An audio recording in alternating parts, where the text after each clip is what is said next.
L'actualité nationale et internationale. Ouaga FM, la radio leader. FM, Ouaga FM, la matinale info.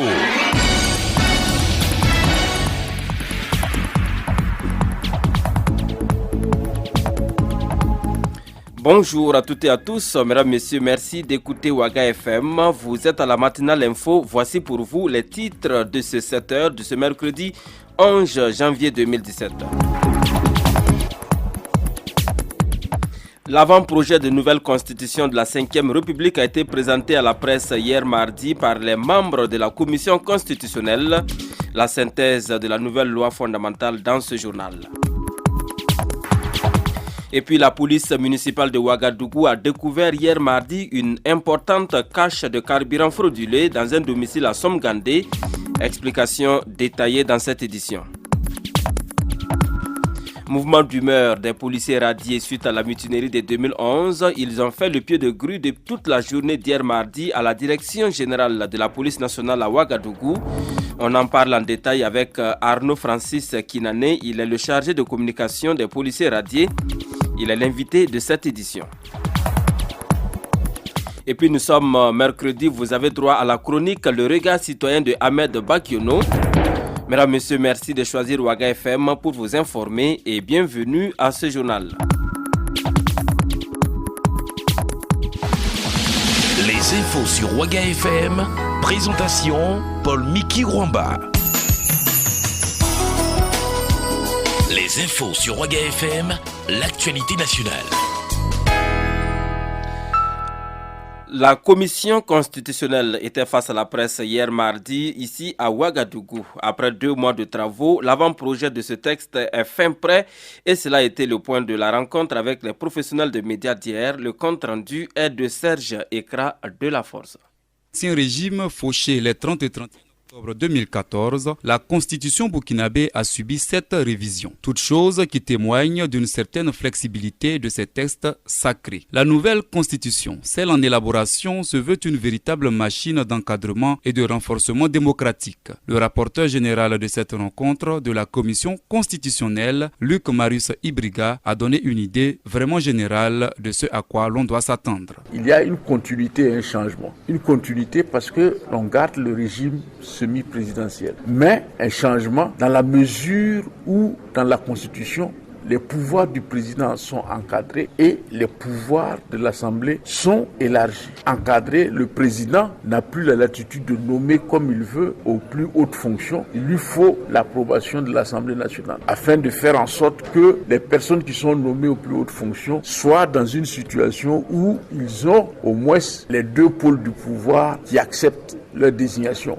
comme ce qui se fait aux États-Unis entre le président et le Sénat. Un point assez essentiel au regard de l'histoire politique du Burkina a été pris en compte par ce projet de constitution. Il s'agit de l'armée, la justice en son sein surtout. Luc Marius Ibriga. Toujours au titre de la transparence et tirant leçon de notre réalité politique, les commissaires ont constitutionnalisé l'armée comme une institution de la République et ils ont décidé que la justice militaire fera l'objet d'un encadrement par une loi organique, c'est-à-dire soumise au contrôle de constitutionnalité. Bien qu'étant toujours en état d'avant-projet, conformément aux missions assignées à la dite commission, ce projet de test ira rencontrer les Burkinabés d'ici et d'ailleurs, comme le signifie le président Alidou Ouedraogo. Nous avons un texte intitulé avant-projet de la constitution de la 5e République. Mais ce n'est pas tout. Notre mission avait été donc doublée de la façon suivante. Installer, nous rédigeons notre texte. Ce que nous avons fait. Ensuite, il faut aller dans les régions. Il faut aller ensuite dans les pays africains.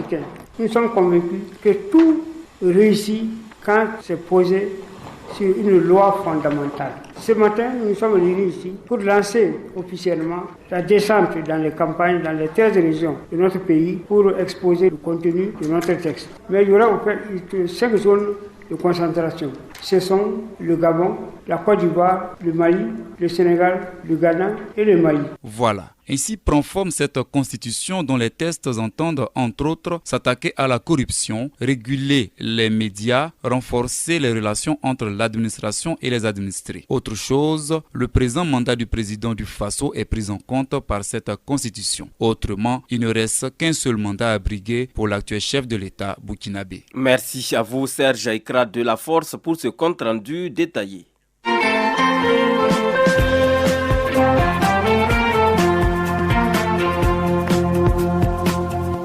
Et puis je vous l'annonçais en titre de cette édition, la police municipale de Ouagadougou a effectué hier mardi midi, une descente musclée au domicile du sieur Issa Kassoudré.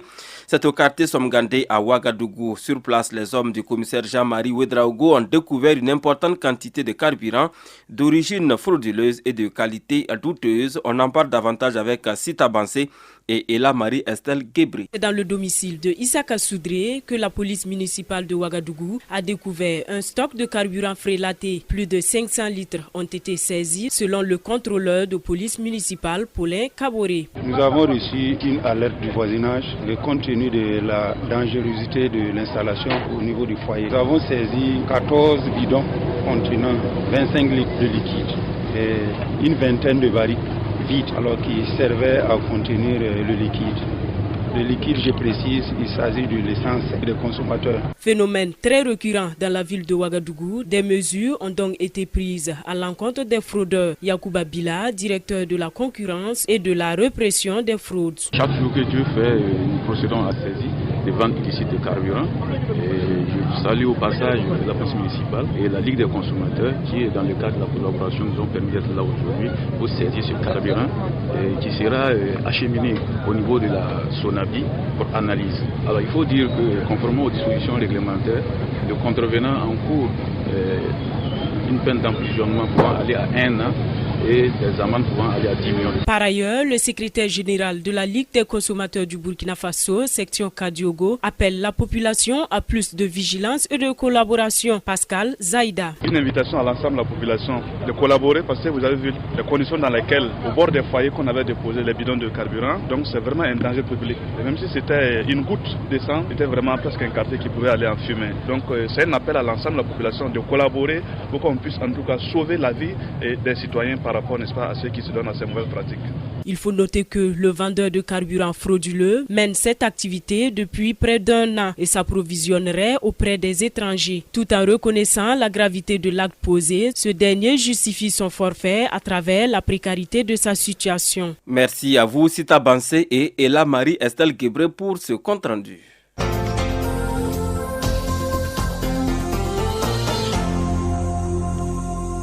La suite de cette édition de 7h à 7h08 à Ouagadougou et partout ailleurs au Burkina Faso. En bref, le ministre d'État et ministre de l'administration territoriale, de la décentralisation et de la sécurité intérieure, Simon Compaoré, a rencontré hier mardi 10 janvier 2017 ici à Ouagadougou les responsables et représentants des partis politiques au Burkina. Au menu de ces échanges, la crise qui secoue certains conseils municipaux ainsi que des communes, à en croire Simon Compaoré. Des tournées de conciliation des acteurs politiques locaux entreprises par son département n'ont pas permis de débloquer la situation. Ainsi donc, il ne reste plus qu'à faire recours aux dispositions de l'article 251 du Code général des collectivités territoriales qui stipule que lorsque le fonctionnement d'un conseil municipal se révèle impossible, sa dissolution peut être prononcée par décret pris en conseil des ministres sur rapport du ministre des collectivités territoriales. Il y a aussi l'article 252 qui précise qu'il est dans ce cas procédé à l'élection des nouveaux conseils municipaux dans un délai de 90 jours. En rappel, 19 collectivités territoriales sont concernées par cette situation. Dans le cadre d'un partenariat avec le Burkina Faso et en vue du déploiement d'un dispositif pour la prévention, la gestion et la réponse aux crises, une mission de la CEDEAO, la communauté économique des États de l'Afrique de l'Ouest, a été reçue en audience au Premier ministère par Paul Kabacheba.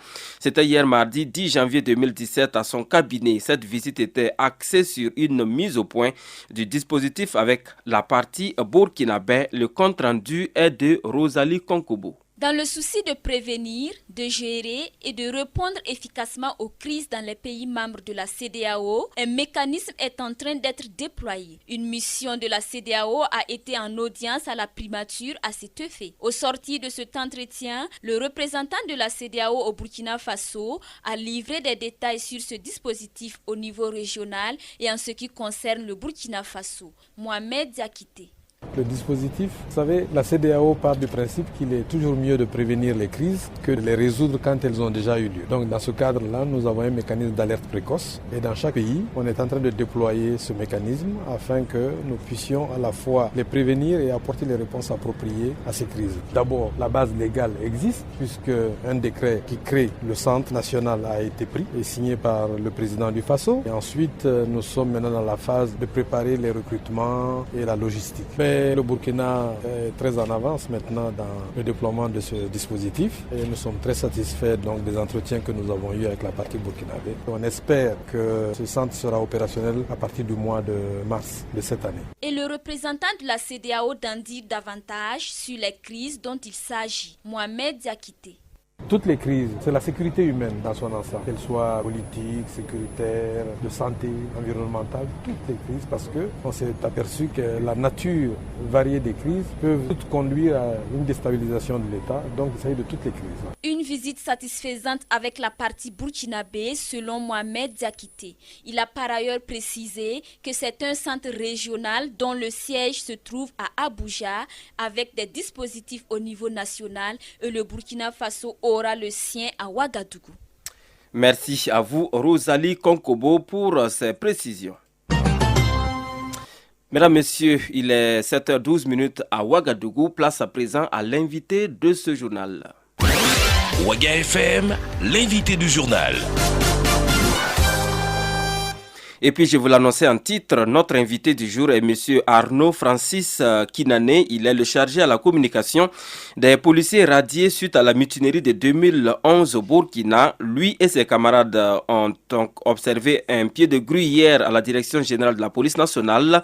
Ils négocient encore et toujours leur réintégration au niveau de la police nationale du Burkina. Je vous propose de l'écouter sur les tenants et les aboutissants de ce sitting observé hier à Ouagadougou. Arnaud Francis Kinane, bonjour. Oui, bonjour, monsieur Paul Miki Rwamba. Vous êtes le chargé de communication des policiers radiés suite à la mutinerie de 2011 au Burkina. Qu'est-ce qui justifie votre mouvement de ce mardi matin à la direction générale de la police nationale?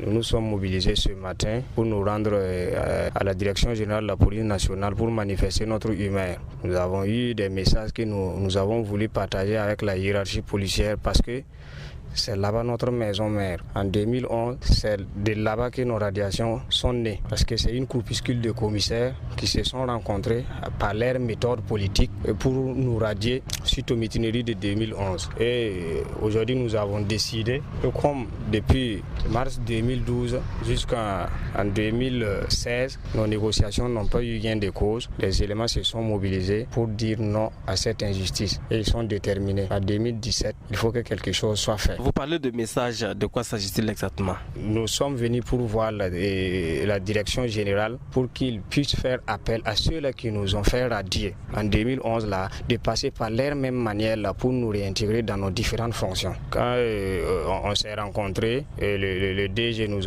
a fait comprendre comme c'est hiérarchisé, il va passer le message au ministre afin que lui il puisse vraiment nous dire quelque chose parce que lui ça lui dépasse. Hier, notre porte-parole a reçu un SMS comme quoi le ministre doit nous croiser le 12 de ce mois. Et quand nous sommes sortis, effectivement, nous avons dit aux éléments que le ministre a promis de nous croiser le 12 et les éléments ont dit que non, et ils préfèrent rester ici pour attendre le 12. Jusqu'à ce que les ministres nous croient, ils ont toujours le temps. Vous êtes mobilisé depuis très tôt ce mardi matin. Est-ce que dans le courant de la journée, est-ce que quelqu'un vous a parlé? Depuis ce matin, nous n'avons eu contact qu'au directeur général de la police nationale. C'est lui qui nous a reçus et il nous a dit qu'il verra ce que le ministre de la Sécurité nous reçoivent. Donc nous sommes restés et jusqu'à l'heure que je vous parle, le message qui est sorti ce soir, ils nous ont fait comprendre que le ministre a eu une petite malaise là Donc il ne pourra pas vraiment nous croiser ce soir-là. Nous pouvons lever notre dispositif, nos éléments et rentrer après, ils vont nous appeler. Ça fait déjà plusieurs années que dure votre mouvement pour votre réintégration au niveau de la police nationale du Burkina. Alors est-ce que vous allez continuer avec la même dynamique lorsque l'autorité ne répond pas? Je peux vous rassurer que nous sommes des militaires avant tout et nous allons changer notre fusil d'épaule cette année. 2017 ne sera pas facile pour ceux qui nous ont radiés. Ceux qui nous ont radiés, c'est qui? Les groupuscules de commissaires, une dizaine de commissaires qui sont autour du ministre actuellement et que c'est eux qui continuent de bloquer notre dossier. Parce qu'ils ne sont pas nombreux. C'est ceux-là que nous avons dénoncés à son temps-là, qui nous pillaient, qui pillaient nos per diem et qui nous maltraitaient comme des esclaves dans les rangs-là. C'est ces derniers-là que nous avons décrié à son temps. C'est eux qui ont formé le comité ad hoc pour nous mettre dans la rue. 2017 ne sera pas facile pour eux parce que nous allons nous sacrifier pour nos familles. Vous parlez d'une dizaine de commissaires. Est-ce que vous allez prendre langue directement avec eux? Qu'est-ce que vous comptez faire? Nous préférons ne pas dévoiler notre stratégie. Ce que je sais seulement, rien ne va vous surprendre, rien ne va se faire sans la presse. Et à travers la presse, nous allons dire que la population n'a qu'à se tenir bon parce que nous n'avons rien contre eux. Par contre, nous appelons à la population de se rallier à nous parce que quelqu'un qui aime son pays ne doit pas laisser plus de 900 soldats qui connaissent les maniements des armes dans cette situation de crise de terrorisme. Voilà, parce que quelqu'un qui aime son pays doit œuvrer à rassembler les fils et les filles du pays. Nous sommes là dans la rue, nous, les militaires radiés, y compris les policiers, on vaut au moins les 900 et quelques. Pourquoi ne pas nous ramener dans les rangs pour lutter contre l'insécurité dans les terrains de toute la nation?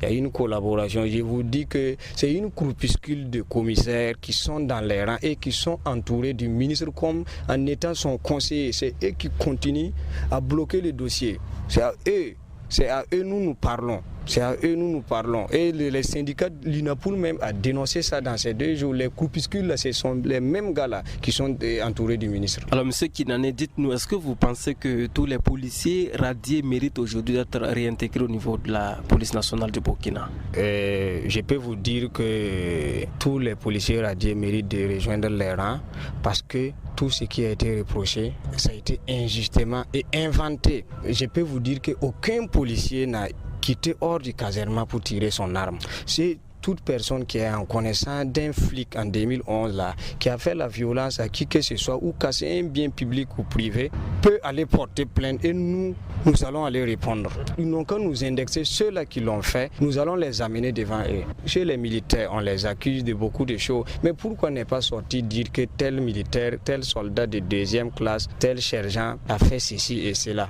Non, ils n'ont qu'à sortir dire ça. Chez nous, nous sommes prêts aujourd'hui là, si réellement l'autorité sait qu'il ne peut rien faire pour nous, et s'il pouvait même modifier notre arrêté là, ou bien nous déposer même à la MACO pour nous faire juger aux yeux du peuple, pour dire ce que le policier a fait en 2011 et 136 personnes se retrouvent dans la rue. Est-ce que vous préférez la MACO à cette radiation? Moi personnellement, et certains éléments, la majorité même préfère actuellement là, si on nous déposait et nous jugeait aux yeux de la population, les dire ce que nous avons fait. Parce que nous n'avons rien fait. Parce que mardi matin, en venant à la direction générale de la police nationale du Burkina, il y a eu également ce mouvement des anciens militaires qui ont été radiés, qui eux se sont retrouvés également au ministère de la Défense nationale. Est-ce qu'il y a eu une concertation entre vous, policiers, et les militaires radiés? Nous pouvons vous dire que chacun mène sa lutte de son côté. C'est une coïncidence, mais à l'allure où vont les choses, si nous constatons que nous devrons réellement là, se concerter là, nous allons le faire. Mais il n'y a même pas de problème entre eux et nous. Alors, monsieur Arnaud Francis Kinane, je vous remercie. Merci beaucoup, monsieur Paul Miki Rwamba. À l'instant, M. Arnaud Francis Kinane, il est le chargé à la communication des policiers radiés suite à la mutinerie de 2011 au Burkina Faso. Il était notre invité du jour. Nous allons donc poursuivre cette édition du journal sur la radio Ouaga FM en retrouvant tout à l'heure donc Salif Kabouré pour l'actualité sportive de ce jour. Nous retrouvons Salif Kabouré un instant. Les infos sur Ouaga FM, la page sport. À présent, la page sport de cette édition du journal et Salif Kaboré est en place. Bonjour. Oui, bonjour Paul Miki Rwamba, bonjour à toutes et à tous et bienvenue. Préparation Coupe d'Afrique des Nations de football, la CAN 2017 bien évidemment avec les étalons, vous le savez déjà, qui se trouvent du côté de Libreville depuis maintenant quelque temps. En tout cas, la préparation se passe bien. Les Burkinabés se sont encore entraînés hier et cette formation burkinabé espère bien en tout cas faire une participation honorable. Il faut également préciser qu'en ce qui concerne toujours côté Burkina, la dernière vague donc de la délégation du pays quittera Ouagadougou demain jeudi à destination de Libreville. Il s'agira notamment donc des supporters. Il faut le préciser car le ministère des Sports et Loisirs, la Fédération burkinabé de football ont travaillé pour mobiliser un grand nombre de Burkinabés résidant au Gabon pour soutenir le 11 national. La préparation également de la Côte d'Ivoire, les éléphants, vous le savez déjà, multiplient les matchs amicaux. Alors, qu'en pensent les supporters ivoiriens sur les éléphants de Côte d'Ivoire à cette Coupe d'Afrique des Nations de football? Écoutez ce micro-trottoir. C'est une poule un peu difficile, d'autant que le Maroc est vraiment un gros morceau pour dans notre poule. Il y a aussi qu'on appelle le Congo RDC, qui est entraîné par un grand entraîneur que tout le monde connaît, Claude Leroy. Vraiment, c'est une poule vraiment, moi je trouve que c'est une poule difficile. C'est pas la poule de la mort, c'est pas la poule de la mort. Pas toutes les équipes se valent. Le vrai problème c'est au niveau de l'équipe. Ils ont sélectionné de vrais joueurs. Je pense bien que ça va bien se passer. Moi, c'est pas difficile pour la Côte d'Ivoire. Ça c'est que le meilleur gagnant, c'est que la Côte d'Ivoire il peut combattre tous les trois poules. Notre poule là c'est compliqué mais on sait que c'est du bon et puis on va gagner. En tout cas, on va gagner la CAN. Même la CAN, on prend ça. Tellement les Ivoiriens découragent et leurs propres frères. Donc moi, ça ne me dit absolument rien. Mais comme c'est le pays, c'est le drapeau, donc je suis obligé de dire qu'on soutient. Il faudrait qu'au moins eux ici passent aux Ivoiriens parce qu'ils donnent crise cardiaque. Il sait que la Côte d'Ivoire peut s'en sortir dans cette poule. Le RD Congo, le Togo, et puis le Maroc, il sait que la Côte d'Ivoire c'est abordable pour jouer. On peut jouer, on peut gagner, on peut. Même s'il y avait Renard qui a pris les éléphants, il sait que c'est abordable. Les éléphants peuvent s'en sortir dans cette poule là. Il serait dur avec le Maroc, puisqu'il y aura une revanche à la Côte d'Ivoire avec la RDC aussi.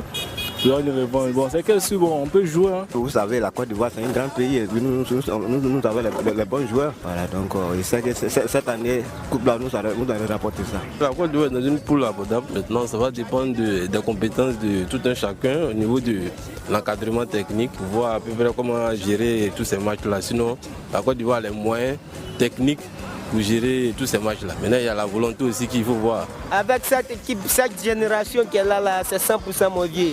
Il aura longtemps. Je pense que la Côte d'Ivoire va s'en sortir car nous sommes les meilleurs en Afrique. Parce qu'on est champion d'Afrique, on ne peut pas avoir de difficultés. On a de très bons joueurs ici en Côte d'Ivoire. Surtout que la formation est rigide et rigoureuse. Je pense que nous pourrons gagner. Les étalons de Burkina Faso, vice-champion en 2013 en Afrique du Sud, voudraient se hisser sur la plus haute marche du podium. Et puis, cette information a raison justement de cette Coupe d'Afrique des Nations de football. Et selon le calendrier établi par la Ligue de football professionnel de Burkina à propos du championnat de première division, eh bien, la 9e journée sera jouée le 8 février 2017 prochain. Je dis bien si on tient compte justement du programme établi par la Ligue de football professionnel. Voilà Paul Miki. Merci à vous Salif Kaboré pour ces informations sportives et puis bon voyage pour Libreville. Merci à vous. Merci. Mesdames, Messieurs, à présent, le tapis rouge pour Ahmed Bakiono. Regard citoyen, présentation Ahmed Bakiono. Eh bien, nous sommes mercredi 11 janvier 2017. Comme tous les mercredis, vous avez rendez-vous avec Ahmed Bakiono dans le regard citoyen. Aujourd'hui, il parle du poids des mots, la valeur des explications. Nous écoutons Ahmed Bakiono. Bienvenue à ce deuxième numéro de l'année de regard citoyen. Aujourd'hui, nous allons parler du poids des mots, la valeur des explications. Pour expliquer la morosité ambiante qui a gagné le Burkina Faso dans le domaine économique, on a entendu des responsables politiques, et pas des moindres, dire que l'argent qui circulait avant était de l'argent sale. Les auteurs de ces propos, autrement, ne tiennent pas compte du fait que c'est une insulte faite à de nombreux citoyens honnêtes. Peut-on en effet dire objectivement que tous les opérateurs économiques du pays étaient des voleurs, des dealers et autres personnages non recommandables? Assurément non. Jusqu'à preuve du contraire, les narcotrafiquants n'ont pas pion sur rue au pays des hommes intègres. S'il s'agit de détournement de deniers publics auxquels on veut faire référence, là aussi, les nombreux dossiers sur la table de la SEE indiquent formellement les auteurs et l'on sait où les trouver et les punir pour ne pas salir l'honneur de ceux qui n'ont rien à se reprocher. Ces prises de position à la limite insultantes ne sont pas de nature à améliorer la situation économique, surtout que l'on sait que cet état de fait est largement imputable au non-apurement de la dette intérieure qui plombe les trésoreries de bon nombre de PME, PMU et autres sociétés à responsabilité limitée. Et puis, dans un contexte où on peut entendre des « on s'en fout », là où on s'y attend le moins, la grande majorité des hommes et des femmes qui tirent le diable par la queue pourraient rappeler à qui voudrait bien les entendre que pour éteindre un incendie, on ne se soucie pas de la qualité de l'eau. En clair, ils s'en foutent que l'eau soit propre ou sale pour éteindre le feu qu'ils ont aux fesses. Le qualificatif sale attribué à l'argent qui, dit-on, circulait au pays des hommes intègres, au-delà de la monnaie, sert à qualifier le système dit précédent et par conséquence un groupe de Burkinabés inutilement stigmatisé puisque dans une démocratie, une fois que des élections ont départagé les protagonistes, on n'a pas besoin, outre mesure, de perpétuer une quelconque démarcation physique. Bref, si l'on considère que le développement du Burkina ne saurait se faire sans la mobilisation de tous, il est grand temps qu'au sommet de l'État, l'on privilégie le discours rassemblaire et surtout rassurant parce qu'il y a bel et bien de l'argent propre dans le pays. Cet argent-là ne circule pas parce que leurs détenteurs attendent des signes de détente pour mener normalement leurs activités, pas de propos va-t-en-guerre. Sur tous les cieux, où la politique est un art de gestion de la cité, les hommes politiques sont des séducteurs. Il y en a qu'en Afrique que l'on rencontre des politiciens épouvantails, haineux ou tyranniques. Pas étonnant que pour la plupart, ils finissent mal. La séduction qui prévaut en période de campagne doit le demeurer en période de gestion du pouvoir quand il s'agit de convaincre et non de vaincre. C'était là la chronique Le Regard Citoyen avec Ahmed Bakiono à qui nous disons merci. Mesdames, Messieurs, point final pour cette édition du journal de 7h sur Ouaga FM. Merci à vous qui nous avez suivis. Dans quelques secondes seulement, la une des quotidiennes de ce mercredi avec Yolanda Zumbara. 7h45, commentons l'actualité. À 8h, le retour des infos sur la radio de toutes les générations. Merci de votre fidélité.